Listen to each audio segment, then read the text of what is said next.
सब एक है। इस एकत्व को ध्यान में रखकर जिस दर्शन को उन्होंने आगे बढ़ाया वही अद्वैतवाद के नाम से जाना जाता है।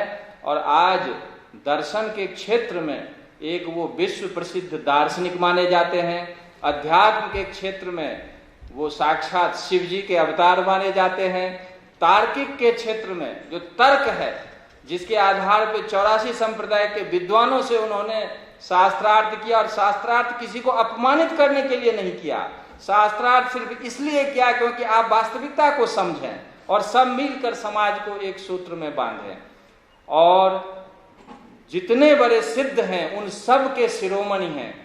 विवेकानंद का अंतिम वाक्य बोलकर मैं अपने वाणी को विराम देता हूं। जब विवेकानंद शिकागो गए तो वो कहते हैं कि I came to Chicago with the intellect of Shankara and heart of Gautama Buddha.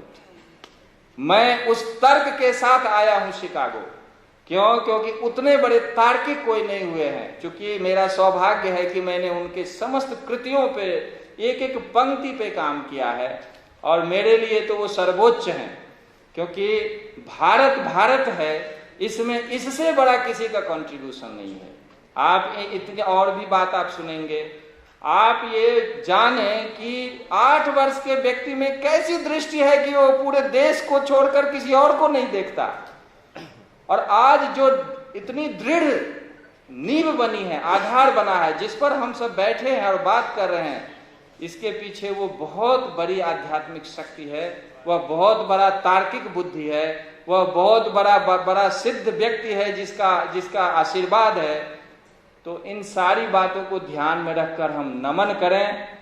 मेरा जरूर निवेदन है माननीय मंत्री जी से कि आदि शंकराचार्य की किसी न किसी रचना को जरूर विद्यालय में लाएं, क्योंकि यदि हम उनको नहीं पढ़ेंगे तो फिर दोबारा हमारे यहाँ कौन शंकराचार्य बनेगा। ऐसे विभूतियों की जो जीवनी होती है वह जीवनी सबसे ज्यादा प्रेरणादायक होती है। हम इसको जरूर लाएं और उनकी समस्त रचना, क्योंकि केरल वो मलयालम बोलते थे, वो बचपन में मलयालम बोलते थे, लेकिन मलयालम बोलते हुए वो पूरे देश में जो 84 संप्रदाय के विद्वानों से शास्त्रार्थ किया वो संस्कृत में किया। इसीलिए यदि हम भारत को जानना चाहते हैं तो हमें संस्कृत को जरूर लाना पड़ेगा। यदि हम भारत को नहीं जानना चाहते तो संस्कृत को छोड़कर सबको जानना पड़ेगा।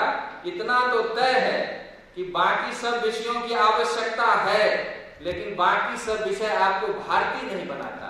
यदि भारतीय बनाता है तो संस्कृत और संस्कृत में स्थित ऐसी ज्ञान परंपरा है, उस परंपरा से भी हमें बच्चों को अवगत कराना है।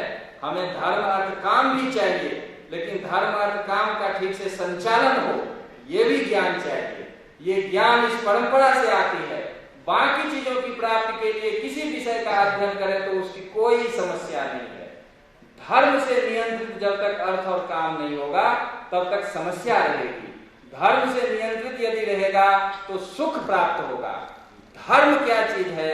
वो संस्कृत और संस्कृत में निहित जो ज्ञान है वही हमें सिखा सकता है। आप लोगों ने मुझे बहुत ज्यादा सम्मान दिया। मुझे सूचना मिली कि आपको यहाँ आना है, और इस पुण्य भूमि को मैं सतत नमन करता हूँ, जिस भूमि ने इतनी बड़ी चीजों को आगे बढ़ाया, समस्त देश को एक सूत्र में बांधा। आप सभी को सादर प्रणाम और बहुत बहुत धन्यवाद।